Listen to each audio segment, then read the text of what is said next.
Fairy tale princess Barbara, যার বাবার রাজ্য জোরপূর্বক দখল করে নেয় বান্ডি নামের এক ধূর্ত পোস্টম্যান এবং বিয়ে করতে চায় বারবারাকে। আর এ কারণেই সে পালিয়ে চলে যায় জঙ্গলে। সেখানেই তার দেখা হয় এক বিশাল মনস্টারের সাথে। এই মনস্টারই পরবর্তীতে কিভাবে বারবারাকে এবং তাদের রাজ্যকে ওই বান্ডির হাত থেকে রক্ষা করে আর কিভাবে তারা একে অপরের প্রেমে পড়ে সেটাই দেখব আজকের গল্পে, যার নাম মাই সুইট মনস্টার।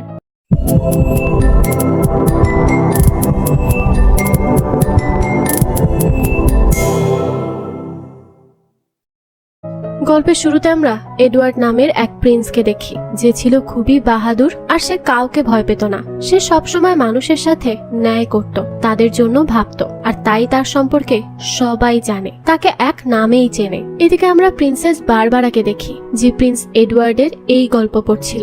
গল্প পড়া শেষে আমরা একটা বিশাল প্রাসাদ দেখি, যেখানে সবাই আজ বারবারার জন্মদিনের জন্য এই প্রাসাদ সাজাচ্ছে। সবাই অনেক ব্যস্ত। তো রাজা এলিজা প্রাসাদের মধ্যে রোবট আর তার তৈরি জিনিসপত্র দিয়ে ভরে রেখেছে। এখানে আমরা দেখতে পাই রাজা আর তার মেয়ে প্রিন্সেস বারবারার মধ্যে সম্পর্কটা তেমন ভালো নেই। বারবারা সবসময় এই মহল থেকে পালিয়ে পালিয়ে থাকতে চায়, সে সাধারণ হয়ে জীবন কাটাতে চায়। আর বারবারা যেহেতু সবসময় এডওয়ার্ডের গল্প পড়তো, তাই এটা পড়তে পড়তে সে এডওয়ার্ডকে আরো বেশি ভালোবেসে ফেলে। তাই সে এডওয়ার্ডকে চিঠি পাঠাতো, আর এডওয়ার্ডও তাকে চিঠি পাঠাতো। তবে আজ কেন চিঠি আসেনি তাই বারবারা চিন্তিত হয়ে পড়ে। তার খুবই খারাপ লাগতে থাকে এবং সে ভাবে তার ভালোবাসার কথা সে খুব তাড়াতাড়ি তার ভালোবাসার কথা জানিয়ে দিবে, যেন এডওয়ার্ড তাকে এই রাজ্য থেকে অনেক দূরে কোথাও নিয়ে যায়। তার এখানে থাকতে একদমই ভালো লাগে না, এই জন্যই সে দূরে গিয়ে থাকতে চায়। ওইদিকে বারবারাকে তো সবাই খুঁজে যাচ্ছে, কারণ সে আজও পালিয়ে অন্য একটা জায়গায় লুকিয়ে লুকিয়ে এডওয়ার্ডকে নিয়েই ভাবছে। তো তাকে খুঁজতে খুঁজতে সেখানে এসে দেখে বারবারা তার ছোট্ট বন্ধু বালবিকে গল্প বলছে। এই বালবিটা একটা ছোট্ট বাল্বের মতো দেখতে, তাই তাকে বালবি নাম দেওয়া হয়েছে। সে আর বারবারা অনেক ভালো বন্ধু।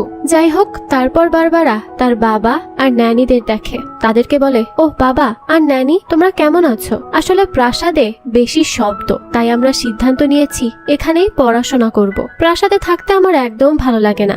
রাজা এলিজা তখন বলে, পড়াশোনা তো ভালো, কিন্তু তুমি এখানে কেন পড়বে বলে ভাবছো? তোমার তো ঘরই ঠিক আছে পড়াশোনার জন্য, এখানে আসার কি দরকার? আর দেখো, তোমার ঘরটাই কিন্তু সবচেয়ে নিরাপদ একটা জায়গা, তাই তোমার ওখানেই পড়াশোনা করা উচিত।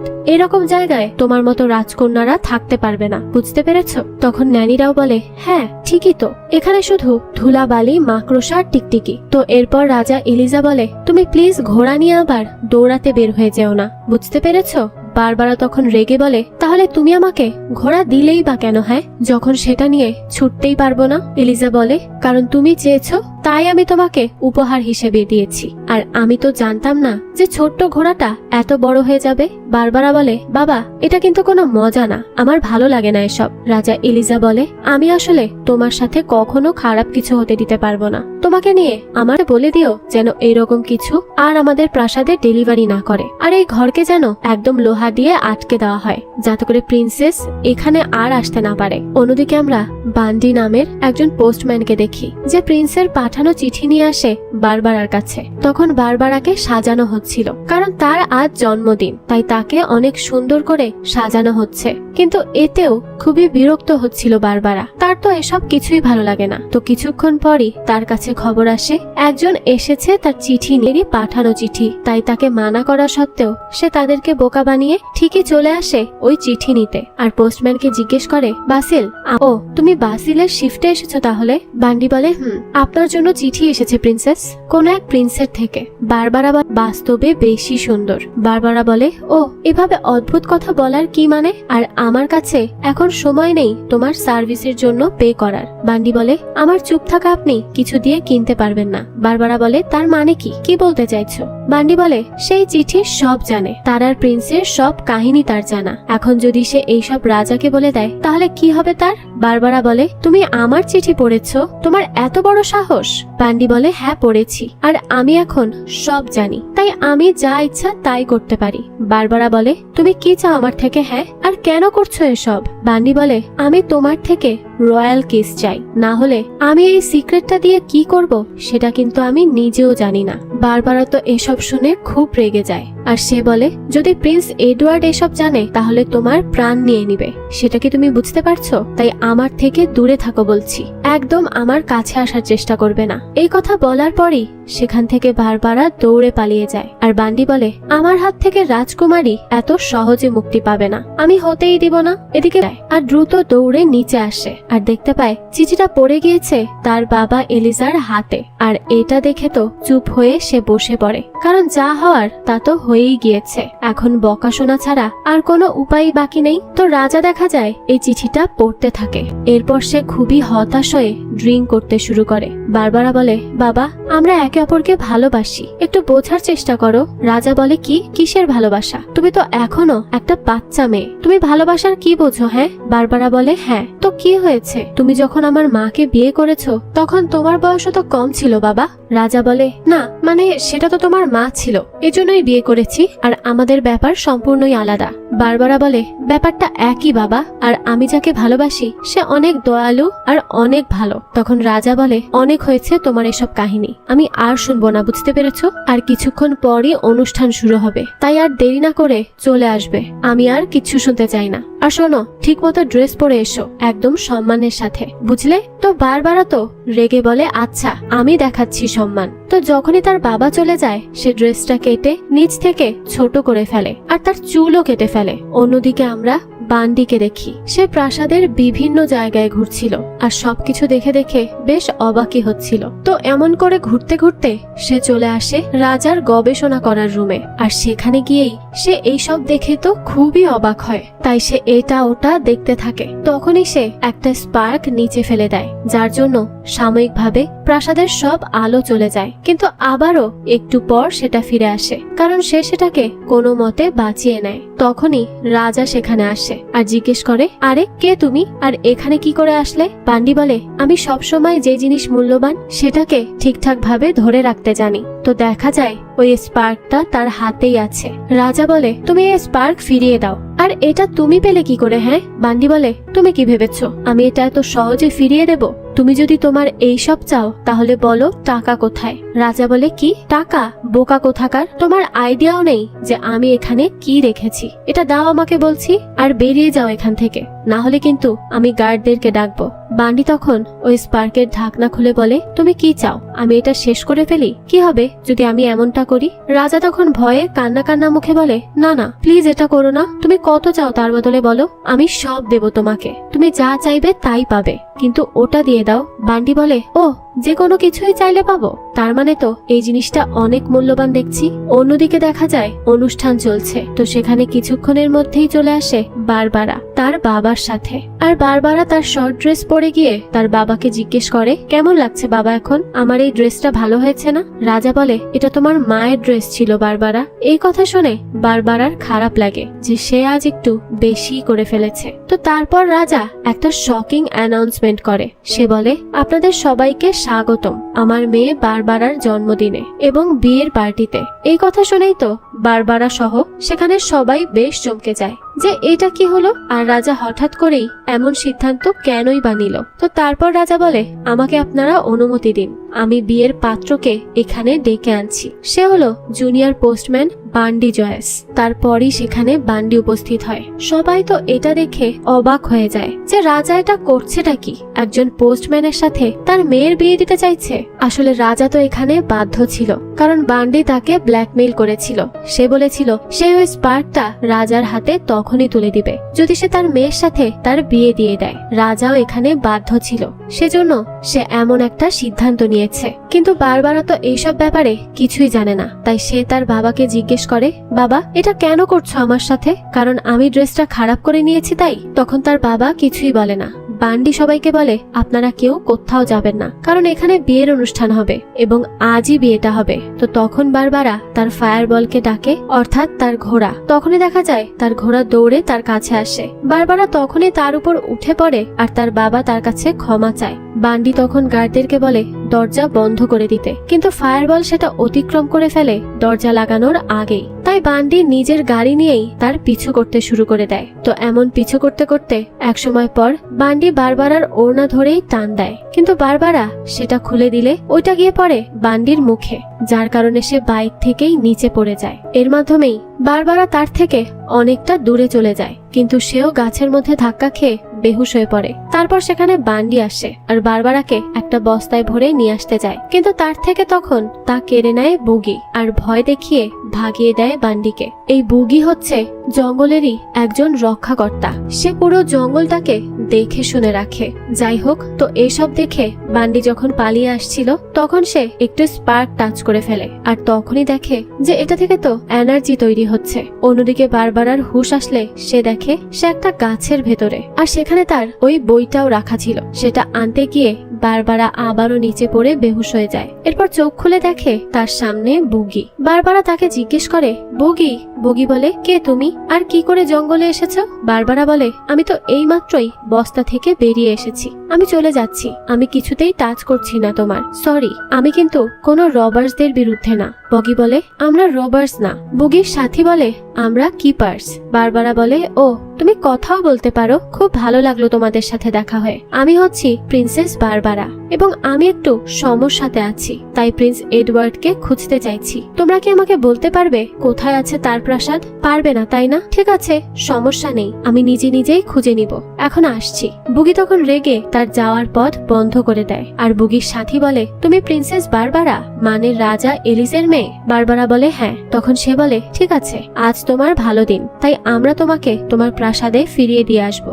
বারবারা তখন কল্পনা করে যে সেখানে ফিরলেই তো তার জন্য অপেক্ষা করছে বান্ডি, তাই সে তাদের রিকোয়েস্ট করে যে তারা যেন তাকে ওই প্রাসাদে আর ফিরিয়ে না দেয়, বরং এডওয়ার্ডের প্রাসাদে দিয়ে আসে। কিন্তু সে তো কোনো কথাই শোনে না, তার হাত উল্টো বেঁধে ফেলে। অন্যদিকে রাজা তো তার মেয়ের নিখোঁজ হওয়া নিয়ে বেশ চিন্তিত ছিল, কিন্তু তার চেয়ে বড় টেনশন হয়ে দাঁড়ায় বান্ডি। সে রাজার এই সিংহাসনেই বসে পড়ে, আর রাজা যখন তাকে জিজ্ঞেস করে বারবারা কোথায়, তখন বান্ডি বলে, আপনি আপনার জঙ্গলে হিংস্র প্রাণী রেখেছেন, তারাই তাকে কিডন্যাপ করেছে। রাজা বলে, মানে তুমি কি বলতে চাইছো? বান্ডি বলে, হ্যাঁ, বুগি তাকে নিয়ে গেছে। রাজা বলে, এখন আমরা কি করব? আমি আমার মেয়েকে কি করে পাবো?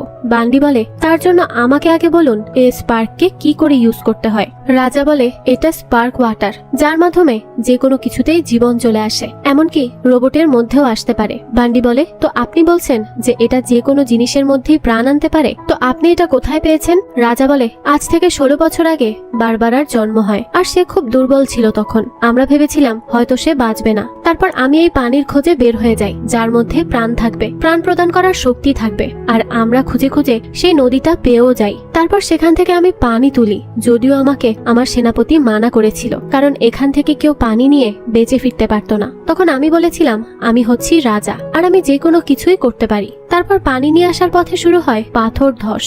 আমি কোনো মতে সেখান থেকে বেঁচে আসি, এবং তখন থেকে সেই জায়গাটা ব্লক হয়ে যায়। বান্ডি বলে, ও আচ্ছা, তো এখন আমাকে অনেকগুলো সৈনিক বানিয়ে দাও, যেন বুগি আর আমার সামনে টিকতে না পারে। রাজা বলে, হ্যাঁ নিশ্চয়ই। অন্যদিকে আমরা বারবারাকে দেখি, সে বুগিকে বলছিল তাকে যেন সে ছেড়ে দেয়, আর তার পেছনে পেছনে যায়, তাকে যেন মুক্ত করে। সে এখানে প্রিন্স এডওয়ার্ডের বাহাদুরি সম্পর্কে সুনাম করে। আর তখন বুগি বলে, তুমি কি কথা বলা বন্ধ করবে? বারবারা বলে, ও বুগি, তোমার না আগে দাঁত ব্রাশ করা উচিত, গন্ধ আসছে, আর তুমি কিছু আদব কায়দাও শিখে নাও, কারণ আমি একজন প্রিন্সেস, আর আমার সাথে তুমি এইভাবে কথা বলতে পারো না। বুগির সাথী বলে, তুমি আমাদের এই জঙ্গলে কোনো প্রিন্সেস না, ঠিক আছে? তো এখানে কথা বলতে বলতে বুগি পা পিছলে পড়ে যায় পানিতে, আর সে সাঁতার জানে না। সামনেই ছিল ঝর্ণার খাদ। তখন বারবারা তার বন্ধুকে নিয়ে রশি দিয়ে বেঁধে বাঁচিয়ে আনে তাকে, আর পরে বলে, আমি এখন তোমাদের দুইজনকেই বাঁচিয়ে এনেছি। আর বুগি, তুমি কি জানো তুমি পানিতে ভিজে ওয়াশ হওয়ার পর আরো ভালো লাগছে দেখতে তোমাকে? তো চলো বালবি, আমাদেরকে আমাদের রাস্তা খুঁজে বের করতে হবে। তখন বুগির বন্ধু খরগোশ বলে, এই তোমরা কোথায় যাচ্ছ? হ্যাঁ? বারবারা বলে, আরে অদ্ভুত তো, আমার জঙ্গলে আমাকেই তুমি অর্ডার দিবে, আমি কি করব না করব? খরগোশ বলে, না, এটা তোমার জঙ্গল না। বারবারা বলে, আচ্ছা, আমি তোমাদেরকে মনে করিয়ে দিচ্ছি আমি হচ্ছি প্রিন্সেস, এই রাজ্যের প্রিন্সেস, আর এই রাজ্যের মধ্যেই পড়ে এই জঙ্গলটা, তাহলে আমি কি এখানেরও প্রিন্সেস হলাম না? বুগি তখন রেগে বলে, না, এটা তোমার জঙ্গল না। বারবারা বলে, না, আমার আমার আর আমার, এখানে যা আছে সব আমার, এই পুরো ভূমিটাই আমার। তো বুগি তখন রেগে মেগে তাকে ধরে এখান থেকে তুলে নিয়ে যায় আর তাকে নিয়ে বেয়ে একটা পাহাড়ের উপর উঠে পড়ে। সেখানে বারবারা বলে, আমাকে ছেড়ে দাও, তুমি আসলে একটা মনস্টার। বুগি বলে, তুমি কি ভেবেছো তুমি এই জায়গায় শাসন করবে? তুমি এখানের প্রিন্সেস হবে, কিন্তু তোমার থেকে আগেও হাজার হাজার প্রিন্সেস এসেছে গিয়েছে, কিন্তু একজন এখন পর্যন্ত আছে আর যে আজীবন থাকবে। বারবারা বলে, কে সে? বুগি বলে, মাদার নেচার, যে জীবন দেওয়ার উৎস, আর এই ভূমি একমাত্র তার, আর কারো না। তো আমরা দেখি এটা হচ্ছে সেই স্পার্কের পানি। বুগি বলে, এখন কি বুঝতে পেরেছো কে তুমি? বারবারা বলে, আমি স্পিকালের ডাস্ট। তারপর কিছুক্ষণ এসব ভেবে কান্না করে বারবারা আর বলে, প্লিজ বুগি, আমাকে তুমি সাহায্য করো, আমি আর পারছি না, আমাকে তুমি বাঁচিয়ে নাও প্লিজ। অন্যদিকে বান্ডি অনেকগুলো রোবট সোলজার বানায়, রোবট পাখি বানায় আর রোবট পাপিজও বানায়, সেগুলোকে পাঠিয়ে দেয় বুগিকে খুঁজে তাকে শেষ করতে। এদিকে বারবারা জঙ্গলে বেশ আনন্দেই ছিল, সে প্রকৃতিকে উপভোগ করছিল। সেখানে খরগোশটা জিজ্ঞেস করে, তুমি কাকে যেন খুঁজতে চাইছো? বারবারা বলে, প্রিন্স এডওয়ার্ড, আর তাকে খুঁজতে সাহায্য করবে দয়ালু মনের বুগি। খরগোশ বলে, আচ্ছা, তো কেন খুঁজতে চাইছো তাকে? টাকা পয়সার জন্য? বারবারা বলে, আরে না, আমরা একে অপরকে ভালোবাসি। বুগি বলে, এই ভালোবাসাটা আবার কি? খরগোশ বলে, আরে বাদ দাও, এটা হচ্ছে মনুষ্য রোগ, সবচেয়ে মারাত্মক আর ভয়ঙ্কর রোগ। বারবারা তখন হেসে দেয় আর বলে, আরে না না, ভালোবাসা তো হচ্ছে সবচেয়ে সুন্দর একটা অনুভূতি। তারপর তারা একটা গুহাতে এসে বসে আর সেখানে খরগোশের সাথে একটা খেলা খেলে। এখানে দেখা যায় বুগি খুব অদ্ভুত ভাবে বারবারার দিকে তাকিয়ে থাকে। খরগোশ তখন এসে বলে, আরে তুমি তার মধ্যে কি দেখছো? তুমি আবার তাকে পছন্দ করে ফেলোনি তো? দেখো, এমনটা করো না, সে কিন্তু তোমার মতো না, তুমি একটা দানব আর সে একটা মানুষ। তখন এখানে বারবারা বুগি সেজে অভিনয় করে আর এটা দেখে বুগির মন খারাপ হয়ে যায় আর সে উঠে চলে যায় সেখান থেকে। বারবারা বলে, আরে আমি কি তার মন খারাপ করে দিয়েছি? তবে আমি তো তাকে হাসাতে চেয়েছিলাম। খরগোশ তখন বলে, থাক, তাকে একটু একা থাকতে দাও, সব ঠিক হয়ে যাবে। বারবারা বলে, তোমার সাথে তার কিভাবে দেখা হয়েছিল? খরগোশ বলে, ও, এটা একটা মজার গল্প। আমি তাকে খুঁজে পেয়েছিলাম যখন সে অনেক ছোট ছিল, সে হারিয়ে গিয়েছিল এই জঙ্গলে। ছেলেটা জানতো না তার মা বাবা কোথায়। বারবারা বলে, বুগি কি তাহলে মানুষ ছিল? খরগোশ বলে, হ্যাঁ, একটা ছোট্ট মানুষ, কিন্তু সে সেখানে ঠান্ডাতেই জমে যায়। তবে তাকে তখন মাদার নেচার বাঁচিয়ে নেয় আর তাকে একটা মিশনের জন্য ফিরিয়ে দেয় বুগিম্যান হিসেবে। বারবারা বলে, কেমন মিশন? খরগোশ বলে, এই জঙ্গলকে রক্ষা করা আর যারা পশু পাখির শিকার করে তাদের থেকে সবাইকে বাঁচিয়ে রাখা। তারপর পরের দিন সকালে উঠে বারবারা খরগোশকে বলে, আমার মনে হচ্ছে বুগি হারিয়ে গিয়েছে। খরগোশ বলে, তুমি ডেকো না, আমি জানি তাকে কি করে আনতে হয়। তো তারপর সেখানে খরগোশ তার মতো করে আওয়াজ করে আর বুগিকে ডাকে, কিন্তু বুগি আসে না। তখন বারবারা দেখে তার জন্য এখানে এসে পড়েছে একটা রোবট। তখন তারা দৌড়ে গিয়ে গুহার ভেতরে লুকিয়ে পড়ে আর উপর থেকে খরগোশ পাথর ফেলে তাকে মেরে ফেলে। বারবারা বলে, আমি আমার বাবাকে খুব মিস করছি। খরগোশ বলে, হ্যাঁ, তোমার বাবাই এই রকম জিনিস বানিয়ে পাঠিয়েছেন, তোমার বাবা সবচেয়ে নিচু মনের মানুষ। বারবারা বলে, তুমি এইভাবে বলতে পারো না, আমার বাবাকে তুমি জানোই না, সে এইরকম না, এইসব তাকে দিয়ে করানো হয়েছে। খরগোশ বলে, আচ্ছা, তো তোমার কি মনে হয় আমি কিছুই জানি না? তুমি জীবনে কয়টা কথা বলা খরগোশ দেখেছো? আমাকে সে পেয়েছিল আহত অবস্থায় আর সে আমাকে ল্যাবে নিয়ে গিয়ে এরকম করেছে। তখন দেখা যায় তাকেও রাজা এলিজা প্রাণ দিয়েছে ওই স্পার্কের মাধ্যমে। বারবারা বলে, কিন্তু সে তো তোমাকে বাঁচিয়েছে, তাই না? খরগোশ বলে, এটা কিসের বাচ্চা? আমার বাচ্চারা আমাকে দেখে ভয় পায়। আমার জীবনের কিছুই আর আগের মতো নেই, আমিও এইরকমই একটা রোবট, আমি এখন শুধুমাত্র একটা জিনিস। বারবারা বলে, তুমি কোনো জিনিস না বানি, তোমার মধ্যে একটা আত্মা আছে। তো এই কথা শুনেই খরগোশটা বারবারাকে জড়িয়ে ধরে। অন্যদিকে একের পর এক রোবট জঙ্গলে পাঠানো হয় আর সেই রাজ্যের রাজা হয়ে বসে থাকে বান্ডি। তো কিছুক্ষণ পর আবারও তাদের পেছনে একটা রোবট পড়ে, কিন্তু সেখানে এসে পড়ে বুগি আর সে একটুর জন্য তাকে মাদার নেচারের ওই পানির ভেতর পড়া থেকে বাঁচিয়ে নেয়। তখনই উপর থেকে একটা রোবট পাখির মাধ্যমে প্রাসাদে বসে রাজা দেখতে পায় সেখানে বারবারা আছে। আর বান্ডি এসে বলে, কিন্তু ওই জিনিসটা কি? আমার হাতে থাকা স্পার্কের মতোই তো লাগছে, কি ব্যাপার রাজা?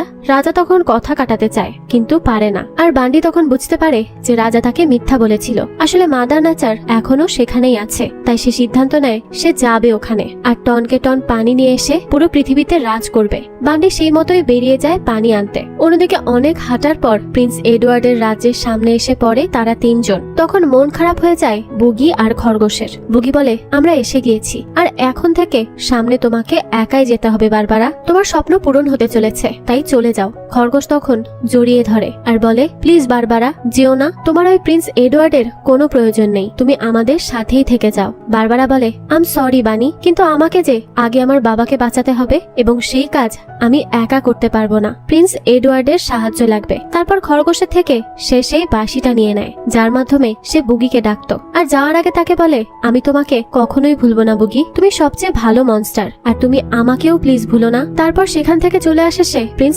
এডওয়ার্ডের রাজ্যে। বারবারা তো ভীষণই এক্সাইটেড ছিল। তো সেখানে গিয়ে তার দেখা হয় প্রিন্সেস এডওয়ার্ডিনার সাথে। আর এখানে বেচারি এতদিনের আবেগ ভালোবাসার আসল কাহিনী জানতে পারে। সে বলে, আমি প্রিন্স এডওয়ার্ডের সাথে দেখা করতে এসেছি। সে কোথায়? আমার তার সাথে রেগুলার কথা হয় চিঠির মাধ্যমে। এই যে সেই চিঠিগুলো। তখন এডওয়ার্ডিনা বলে, আমি সেই প্রিন্স এডওয়ার্ড, মানে আমি এই ক্যারেক্টারটা লিখেছি আমার বইয়ের মধ্যে, আর এইসব চিঠি তো আমি আমার সব ফ্যানদেরকেই পাঠাই অটো রিপ্লাই হিসেবে। তারপর বারবারা দেখে সত্যি সত্যি এখানে সব চিঠি একজন লোক ছাপিয়ে যাচ্ছে। এইভাবে বারবারা তার সব আশা ভরসা ভাঙতে দেখে ভীষণই আপসেট হয়ে যায়। তখন এই নিউজ দেখে এডওয়ার্ডিনা বলে, তুমি প্রিন্সেস বারবারা? তোমাকে তো সবাই খুঁজে যাচ্ছে, কারণ তুমি তোমার বিয়ে থেকে পালিয়ে এসেছো।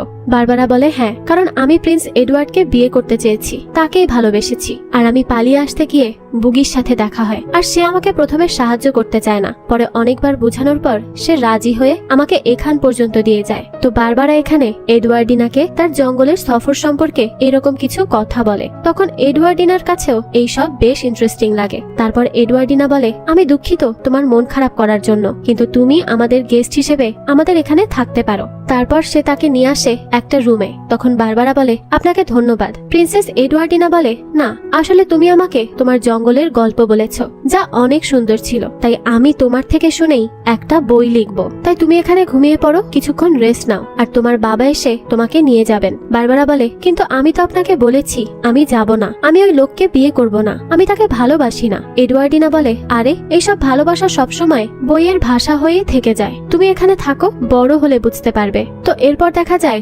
বারবারাকে ফিরিয়ে দেওয়ার বিনিময়ে অনেক টাকার অফার দেওয়া হয়েছিল, তাই তারা এখানে তাকে আটকে রাখে। অন্যদিকে রাজাকে ন্যানিরা মিলে বাইরে আনার জন্য চেষ্টা করতে থাকে, কারণ বান্ডি তো চলে গিয়েছে স্পার্ক আনতে, আর যেতে যেতে সে বুগির ঘরও জ্বালিয়ে যায়। অন্যদিকে বারবারার কাছে বালবি আসে, আর বারবারা বলে, আমি এখন কি করব বালবি, আমি তো এখানে ফেসে গিয়েছি। বালবি তখন তাকে সেই বাঁশিটা দেখায়, যার মাধ্যমে বুগিকে ডাকা যায়। বারবারা তখন সেটা বাজায়। প্রথমবার শব্দ বেশি দূর যায় না, কারণ সেখানে ট্রেন যাচ্ছিল তখন, আর পরের বার বাজানোর আগেই সেটা নিচে পড়ে ড্রেনের ভেতর চলে যায়। তাই বালবি সেখান থেকে উড়ে যায় জঙ্গলে বুগিকে ডেকে আনতে। অন্যদিকে বুগিরা দেখে তাদের ঘর কেউ জ্বালিয়ে দিয়েছে। তারা সেখানে যাবেই তখনই বালবি গিয়ে বুঝায় যে বারবারা অনেক সমস্যাতে পড়ে গিয়েছে। তাই বুগি আর দেরি না করে আগে সে বারবারাকে বাঁচাতে চলে যায়। সেখানে গিয়ে সে জানালা ভেঙে ভেতরে যায়, আর সিকিউরিটি গার্ডরা তাদেরকে আটকাতে যায়, কিন্তু এডওয়ার্ডিনা বলে তাদেরকে যেতে দাও। তো বুগি আর বারবারা চলে গেলে এডওয়ার্ডিনাকে তার অ্যাসিস্ট্যান্ট বলে, কিন্তু আমাদের টাকা, তাকে ফিরিয়ে দিলে তো আমরা টাকা পেতাম। এডওয়ার্ডিনা বলে, সবসময় টাকা প্রয়োজন পড়ে না, প্রথমবার কোনো ফেরিটেলের গল্প সামনে থেকে দেখার সুযোগ হয়েছে, যা শুধু টাকার বিনিময়ে পাওয়া অসম্ভব। আর হ্যাঁ, তুমি তাদের সাথে যা ব্যবহার করেছো তার জন্য তোমার এই মাসের বোনাস ক্যান্সেল। অন্যদিকে বান্ডি তার রোবট নিয়ে মাদার নেচারের কাছে আসে, আর সেখান থেকে পানি কালেক্ট করতে থাকে। তখনই সেখানে বুগি আর বারবারা দৌড়ে আসে, কিন্তু বুগিকে রোবটরা ধরে রাখে, আর বান্ডি বলে তাকে মেরে মাথা কেটে রাজ্যে নিয়ে যাও, মানুষ দেখে খুব খুশি হবে। বারবারা বলে, না প্লিজ তাকে মেরো না, আমি তোমাকে বিয়ে করতে রাজি। বান্ডি বলে, হ্যাঁ, কিন্তু সেটা তো তোমাকে এমনিতেও করতে হবে, তোমার হাতে আর কোনো চয়েসই নেই। আর সে রোবটদের বলে, তোমরা পানি পাম্পিং করা শুরু করো আবার। তখনই সেখানে রাজা এসে বলে, তুই কি ভেবেছিস আমি তোকে তোর কথায় সুপার আর্মি বানিয়ে দিয়েছি বলে সবকিছু তোর কন্ট্রোলে? তুই ভুল ভাবছিস, তাদের সব কন্ট্রোল আমার কাছে রয়েছে। রাজা তখন একটা বাটন প্রেস করতেই সবকিছু সেখানে অচল হয়ে যায়, আর এমনকি বান্ডির হাতও। আসলে বান্ডির হাত যেদিন ভুলবশত স্পার্কে লেগেছিল তখনই প্যারালাইজড হয়ে যায়, তাই সে ওই হাতটিকেও রোবোটিক বানিয়ে ফেলেছিল, কিন্তু এখন তো সেটাও অকেজো হয়ে যায়। তাই বান্ডি এবার তার হাতে স্পার্কল পানি ঢেলে হাতটা সচল করে আর পরে সেখানে পাম্পিং করা পানি খেয়ে সে একটা বাজে দেখতে মনস্টার হয়ে আসে সবাইকে মারতে। তখনই মাদার নেচারের মধ্যে এক ভয়ঙ্কর ঘূর্ণির সৃষ্টি হয় আর সেটার মধ্যে বান্ডিকে টেনে নিয়ে নেয় মাদার নেচার। এর মধ্যে বান্ডি বারবারাকে ধরে নিয়ে যায় আর বারবারাকে বাঁচাতে তার ভেতর চলে যায় বুগিও। কিন্তু বুগি বান্ডির সাথে লড়াই করে ঠিকই বারবারাকে বাঁচিয়ে নেয়, কিন্তু ওই ঘূর্ণি থেকে তারা বের হতে পারছিল না। তখনই রাজা একটা রশি বেঁধে তাদের দিকে ছুড়ে দেয়, কিন্তু সেটা পৌঁছাতে পারছিল না বুগির হাত পর্যন্ত, তাই সেটা বালবি ধরে নিয়ে দেয় আর সেখান থেকে বেঁচে আসে তারা দুইজন। তখন মাদার নেচার মাটির নিচে নিয়ে যায় বান্ডিকে। তখনই এইখানের স্পার্ক দিয়ে যারা যারা প্রাণ পেয়েছিল তাদের থেকে সেই শক্তি কেড়ে নেয় মাদার নেচার তার রাগ বশত, কারণ এই মানুষরা তার অনেক ক্ষতি সাধন করতে চেয়েছিল। কিন্তু এই শক্তি কেড়ে নেওয়ার ফলে সেই খরগোশ এবং বারবারাও দুর্বল হতে থাকে। বারবারা বলে, বাবা এটা কি হচ্ছে আমার সাথে? আমি কি তাহলে রিয়েল মানুষ না? আমি কি তাহলে একটা রোবট? রাজা বলে, না না, তুমি সবচেয়ে রিয়েল এই পৃথিবীতে মা। আসলে তুমি জন্মের পর অনেক দুর্বল ছিলে, তোমার মাকে আমি বাঁচাতে পারিনি, কিন্তু তোমার জন্য আমি একটা নতুন হার্ট বানাই আর তোমাকে আমি বাঁচিয়ে নেই। বারবারা বলে, সরি বাবা, আমি সব সময় তোমার সাথে খারাপ আচরণ করেছি, তোমাকে কখনোই বোঝার চেষ্টা করিনি, আর আমি প্রিন্সের পেছনে নিজের জীবনকে শেষ করেছি, কিন্তু পেয়েছি বুগির মতো একজন দয়ালুকে। আম সরি বাবা, আমি মায়ের ড্রেসটাও খারাপ করে দিয়েছি, আমাকে মাফ করে দাও। এই কথা বলার সাথে সাথেই বারবারা সেখানে মারা যায়। আর এটা দেখে রাজা তো অনেক কান্না করতে থাকে, আর তার কান্নাতে বুগি বুঝতে পারে বারবারাও নেই। তখন বুগি মাদার নেচারকে আহ্বান করে ফিরে এসে এদের জীবন দিতে, আর এর বদলে যেন সে তার জীবন নিয়ে নেয়। আর তার এইভাবে ডাকাতে মাদার নেচার তার কথা রাখে আর ফিরিয়ে দেওয়া হয় বারবারার জীবন আর কেড়ে নেওয়া হয় বুগির জীবন। তো এরপর কেটে যায় অনেক দিন, এসে পড়ে তুষারপাতের সময়। সেখানে বুগি এখনো পাথর হয়েই বসে আছে আর সব সময়ের মতো তার কাছে এসে গান গায় বারবারা। আর তার ভীষণ মন খারাপ হয় বুগিকে এইভাবে দেখে। বারবারা মন থেকে চাইছিল যেন বুগি আবারও আগের মতো ফিরে আসে, তাই সে গানের মাধ্যমে বলছিল যে সে কখনোই হাল ছাড়বে না, আর সে এইটা আশা করে যে বুগি নিশ্চয়ই একদিন তার কাছে ফিরবে। তারপর বুগিকে সে একটা কিস দিয়ে চলে আসে গাড়িতে, আর তার বাবা তার কান্না দেখে বলে, তুমি এখানে আসা বন্ধ করো, এইভাবে তুমি জীবনে সামনে এগিয়ে যেতে পারবে না। আর তখনই দেখা যায় মাদার নেচার আবারও ফিরে আসে, আর এইটা দেখে গাড়ি থেকে আবারও নামে বারবারা। দেখা যায় বুগি এবার তার আসল মানুষের রূপে ফিরেছে, এবং তাকে দেখতে তো একদম বারবারার কল্পনার রাজকুমার এডওয়ার্ডের মতো। বারবারা তো এটা দেখে তাকে গিয়ে জড়িয়ে ধরে আর সে অনেক খুশি হয়। এরপর বলে, আমি জানতাম তুমি ফিরবে, তাই আমি কখনো আশা ছাড়িনি। বুগি তখন মাদার নেচারকে ধন্যবাদ জানায়, আর সেখানে উপস্থিত সবাই খুব খুশি হয়। এরই সাথেই অসম্ভব সুন্দর গল্পটিও শেষ হয়। তো এই গল্পটি আপনাদের কাছে কেমন লেগেছে সেটা অবশ্যই আমাদের কমেন্ট করে জানাবেন। যদি এতটুকুও ভালো লেগে থাকে তাহলে একটি লাইক দিয়ে যাবেন। আর হ্যাঁ, আমাদের চ্যানেলে কিন্তু প্রতিনিয়তই নতুন নতুন ভিডিও আপলোড করা হয়। সেই সব ভিডিওর আপডেট পেতে আমাদের চ্যানেলটিকে সাবস্ক্রাইব করে বেল আইকনে অল দিয়ে রাখতে কিন্তু ভুলবেন না। ধন্যবাদ।